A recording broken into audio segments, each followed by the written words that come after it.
നമസ്കാരം. സോഡിയാക് മീഡിയയിലേക്ക് എല്ലാ പ്രേക്ഷകർക്കും സ്വാഗതം. 2025 മെയ് മാസത്തെ ഉത്രാട നക്ഷത്രക്കാരുടെ നക്ഷത്രഫലം ഒന്ന് പരിശോധിച്ച് നോക്കാം. ഉത്രാട നക്ഷത്രം എന്ന് പറയുമ്പോൾ ഉത്രാടം മൂലവും പൂരാടം ഉത്രാടത്തെക്കാളും ധനുക്കൂറാണ്. അതായത്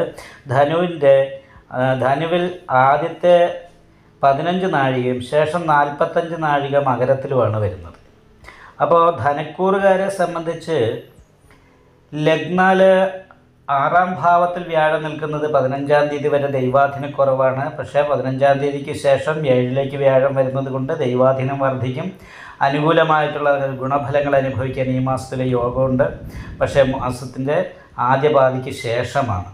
മാളവയോഗത്തിൻ്റെ ഗുണമുണ്ട്. മാളവയോഗത്തിന് ബന്ധനം വന്നിരിക്കുന്നു.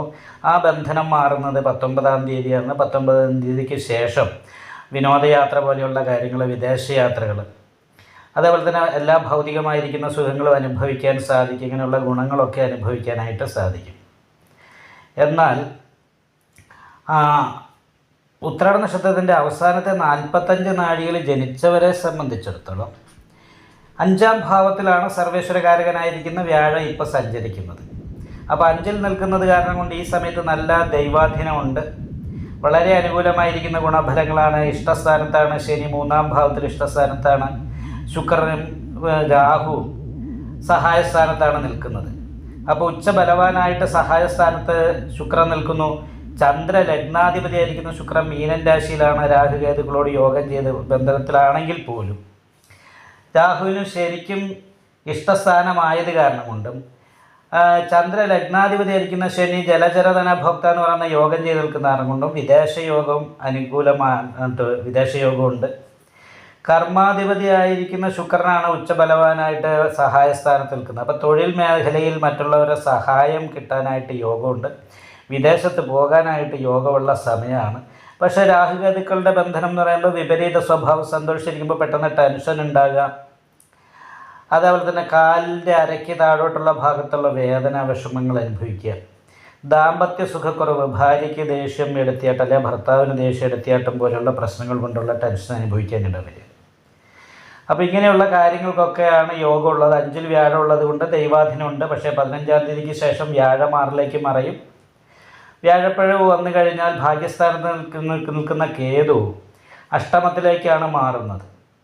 അപ്പോൾ അഷ്ടമത്തിൽ കേതു നിൽക്കുന്ന സമയത്ത് നടുവേദന പോലെയുള്ള രോഗങ്ങളുണ്ട്, വർദ്ധിക്കും. ഓപ്പറേഷൻ പോലെയുള്ള കാര്യങ്ങൾക്ക് യോഗമുള്ള സമയമാണ്. 5-ാം ഭാവത്തിൽ 15-ാം തീയതി ശേഷം അഗ്നികാരകനായിരിക്കുന്ന സൂര്യൻ നിൽക്കുന്നതുകൊണ്ട് മാനസിക പിരിമുറുക്കം, മാനസിക ടെൻഷൻ പോലെയുള്ള കാര്യങ്ങൾ വർദ്ധിക്കും. എങ്കിലും രാഹുകേതുക്കളുടേതായിരിക്കുന്ന ബന്ധനാവസ്ഥയിൽ നിന്നൊരു മാറ്റം 19-ാം തീയതി വരുന്നത് കൊണ്ട് അതിനുശേഷം ആഗ്രഹിക്കുന്ന കാര്യങ്ങളൊക്കെ പൂർത്തീകരിക്കാനായിട്ട് സാധിക്കുന്നതാണ്. അതേപോലെ തന്നെ അഷ്ടമത്തിലേക്ക് കേതു വരികയും 2-ലേക്ക് രാഹു നിൽക്കുകയും ചെയ്യുമ്പോൾ സാമ്പത്തിക ഞെരുക്കം പോലെയുള്ള കാര്യങ്ങൾക്ക് യോഗമാണ്. നല്ല ഉദ്ദേശത്തോടു കൂടി സംസാരിച്ചാലും അത് കേൾക്കുന്നവർക്ക് അപ്രിയമായിട്ട് തോന്നാനുള്ള സാധ്യതയുണ്ട്. അപ്പോൾ ഇങ്ങനെയുള്ള കുറച്ച് പ്രശ്നങ്ങൾ, കണ്ണിനോ ചെവിക്കോ വേദന, തലവേദന പോലെയുള്ള പ്രശ്നങ്ങൾ, ഇങ്ങനെയുള്ള കാര്യങ്ങൾക്കൊക്കെ യോഗ ആയതുകൊണ്ട് വിഷ്ണു ക്ഷേത്രത്തിൽ നെയ്വിളക്ക്, ഭാഗ്യസുക്താർച്ചന മുതലായിട്ടുള്ള വഴിപാടുകൾ ചെയ്യണം. അല്ല, മാനസിക ടെൻഷനൊക്കെ കുറയാനായിട്ട് ശിവക്ഷേത്രത്തിൽ ശംഖാഭിഷേകം, നെയ്വിളക്ക് മുതലായിട്ടുള്ള പരിഹാരങ്ങൾ ചെയ്യണം. നാഗപൂജ ചെയ്യണം. നല്ല രീതിയിൽ പ്രാർത്ഥിക്കുകയും ചെയ്യണം. നിങ്ങൾക്ക് ഈ വീഡിയോ ഇഷ്ടപ്പെട്ടാൽ ലൈക്ക് ചെയ്യുക. നിങ്ങളുടെ അഭിപ്രായങ്ങൾ കമൻറ്റ് ചെയ്യാം.